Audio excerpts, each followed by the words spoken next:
Hello there, you magnificent specimen you, and welcome to another TechSpert Weekly, the weekly tech news show that is showered with praise from every corner of the internet. And do we have a show for you this week? Yes, we do. It's not a particularly good show, but I guess you could describe it as a show, or at least it's a way of wasting 15 minutes of your precious existence. And let's not prolong the punishment, let's get on with it. TechSpert Weekly!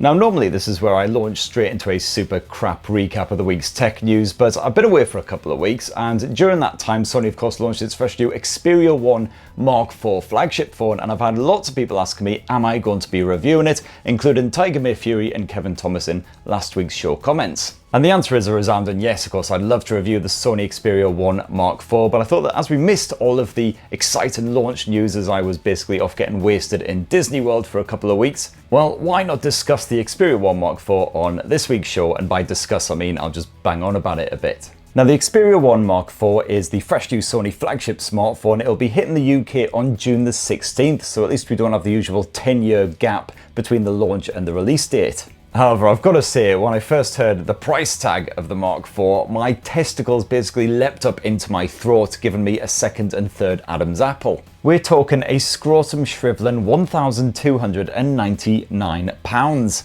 A little bit of a hike over the Mark III, and one of the biggest price tags of any phone right now. Despite the bump in price, the basic hardware hasn't really changed up a huge amount. You've got a slightly brighter screen, slightly beefier speakers, a slightly bigger battery, and slightly more grunt from that Snapdragon 8 Gen 1 chipset. As for the camera tech, well, despite all kinds of crazy pre-launch rumours, this is once again a 12 meg triple threat setup, plus a time of flight sensor.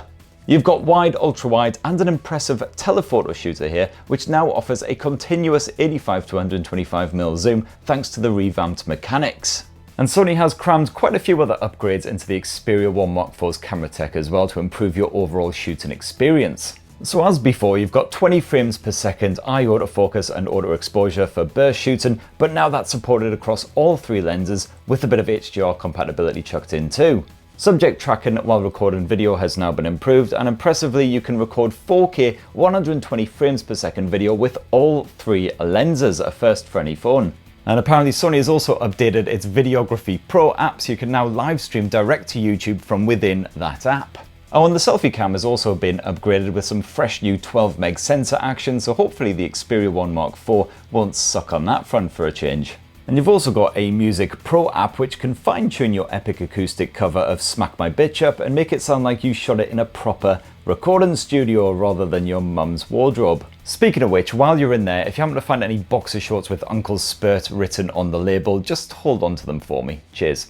And Sony is still pushing its flagship phones as great devices for mobile gaming, and the Xperia 1 Mark IV should be exactly that. I'm expecting reliable, consistently smooth performance. You've got that gorgeous, notchless and perfectly flat display, you've got stereo speakers, and of course Sony's dedicated gaming tools, which carry over from the Mark III.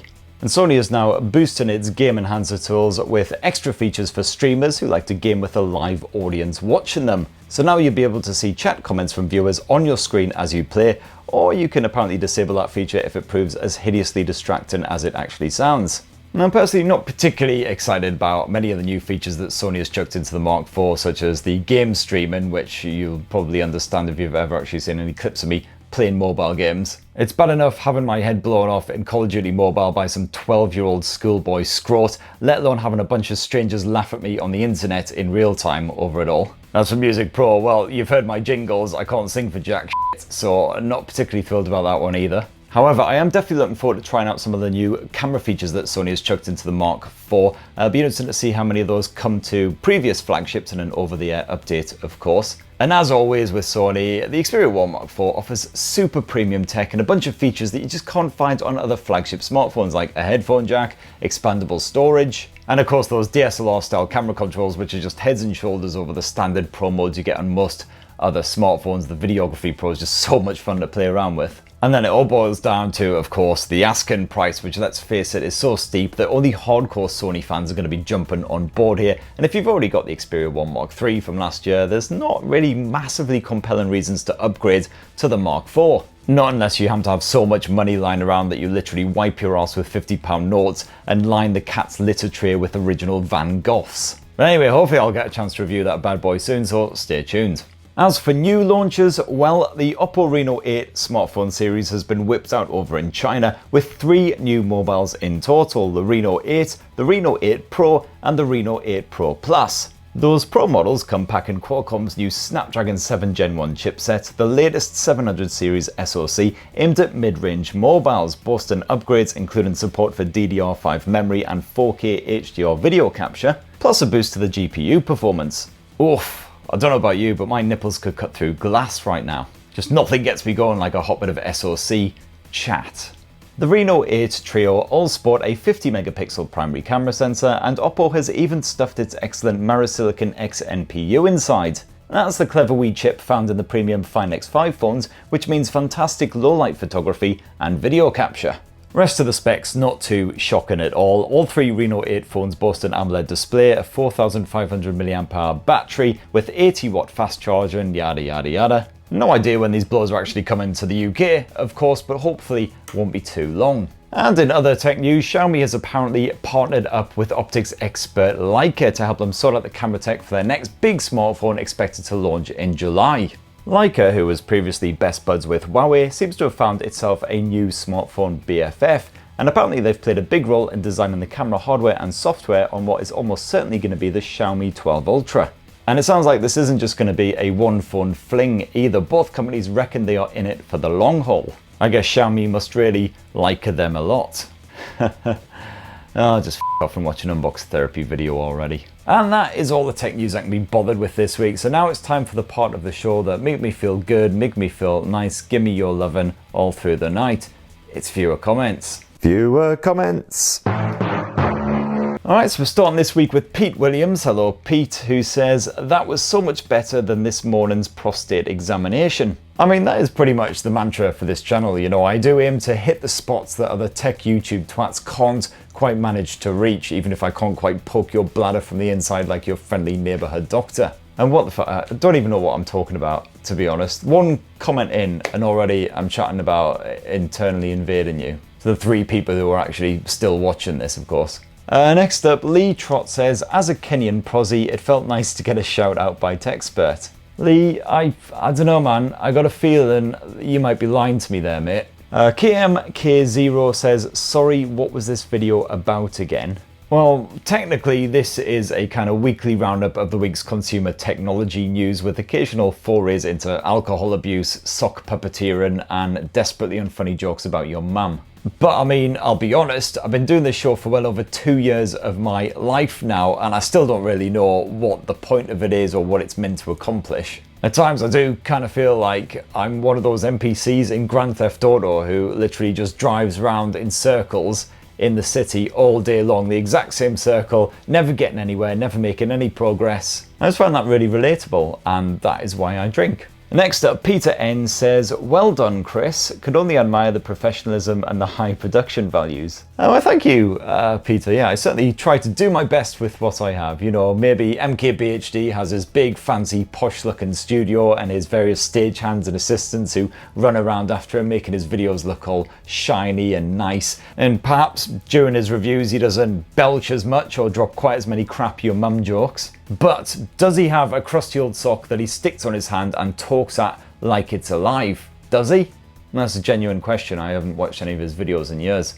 Ah, that guy's f***ing gash, mate, but I'd rather have his arm banged up my arsehole. At least the studio lights don't bounce right off the top of his shiny bloody head. And speaking of Mr. Wangsock, Info Orange says, "Great to see Mr. Wangsock back in action. They are looking for the next James Bond, so maybe he could step into the role." I mean, yeah, he can certainly spit out some killer one-liners as he shoots some dude right in the face. Ah, I think that's f***ing improved your looks, you ugly piece of Very droll indeed. Next up, Shaban says, "Buddy, what is with you and tortoises?" I mean, I'll be honest, they just kind of freak me out, man. I mean, my nana used to have one well back in the day, and every time I went in the garden, there it was just staring at me with its cold, dead, black, soulless eyes just judging me. And you got to admit, they just look wrong. They just do. Like, if Wayne Rooney mated with Godzilla, that would be the outcome. And next up, David says, "How does Macam Man compare to Florida Man?" Man, they sound like a proper pair of Z-list superheroes right there. Macam Man, he fights for justice. but mostly he fights when he's had a skinful and somebody knocks his elbow and spills a bit of his pint. And not so much enjoying the British weather, again now that I'm back, I've got to admit, though 35 degrees, that was definitely enough to basically flambe a northerner such as myself. Next up, Steve says, Mr. Spurt, nothing to do with phones or tech, thank Christ. But he says, when are you writing more books? Honestly, I haven't done any proper writing in years. This whole YouTube malarkey may be a bit of a joke as far as jobs are concerned, but it is surprisingly time consuming. I'd definitely love to get back into it sometime. Yeah, I do actually have a book which is half finished. I wrote about, I think it was about 150 pages of it, but then I mysteriously stopped working on it the week that my daughter was born, in fact. So maybe one day I'll get back into it, but for everyone else who hasn't read any of my books, Amazon.co.uk bitches. They're all on Kindle, of course, self-published. No one was actually foolish enough to, offer me a contract or anything. And next up, Valentino BV says, I laughed my shit out with this video. Oh, sorry there, buddy. Fresh pair of pants at the ready. And continues, cheers from Romania. Have a pint of Tuica, but I'm pretty afraid you will faint if you drink that much. Alright, and now I'm going to have to Google the shit out of that because I got no idea what that is. Okay, I got no idea how to pronounce this because not only does it have a little thing underneath the T, which I've never even seen before, but it's also got one of those little umlauty things, whatever, on top of the A. Romanian pronunciation, Sujiki? Anyway, apparently it's a Romanian spirit that contains between 24 to 86% alcohol by volume, prepared only from plums. I mean, frankly, get this intoxicating plum juice right inside of me. It sounds amazing. Definitely, well, I've never been to Romania, but now I have a reason, so I'll definitely be checking that out when I finally make a visit. Richard says, I see the Black Cats have made it to the heady heights of the League One playoff final at Wembley. We did one better than that, baby. We are championship again. Come on, after so many freaking years. And let me tell you as well, from about 5 p.m. on Saturday evening through to about 2:30 p.m. on Tuesday afternoon, that shit is all a complete blank. Apparently, time happened and I was still a part of it, but I couldn't actually tell you anything that occurred.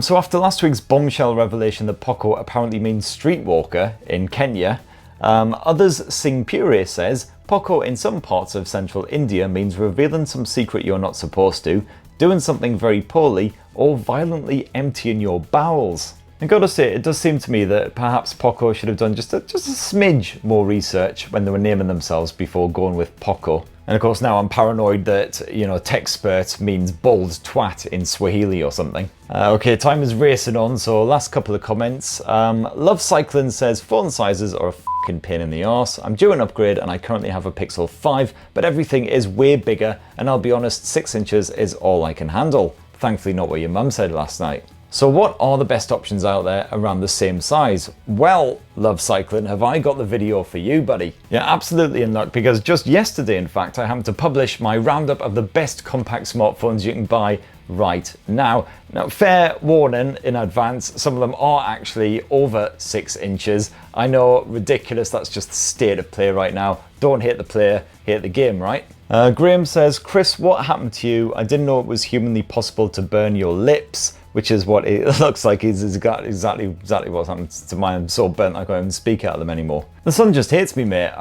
My body cannot tolerate it. It's all of those many years being safely ensconced under a thick layer of black clouds up in the northeast. And last up, nice short one to finish. Nick says, mate, you are literally British Rick. Except without the scientific genius part, I guess, just the drinking and the gassiness. And I really got to go now because I am bang out of time, but thank you so much to everyone who commented last week. It's been a lot of fun reading through those as always. Massive apologies if I didn't get to yours. Please do smash your comments down below. We will try and plow our way through as many of those as possible again next week. And speaking of next week, this is about next week. I don't actually have a clue what's happening next week. I know I've got a big pile of tech that's kind of sat there waiting to get a good bit of attention. Hopefully be getting the Sony Xperia 1 Mark IV at some point, so if you stay tuned for more updates on that. If you haven't already, please do poke subscribe and ding that notifications bell, because come on, you watch 15 minutes of this bollocks, so you must kind of not hate it, right? And have yourselves a bloody wonderful weekend. Cheers everybody, love you!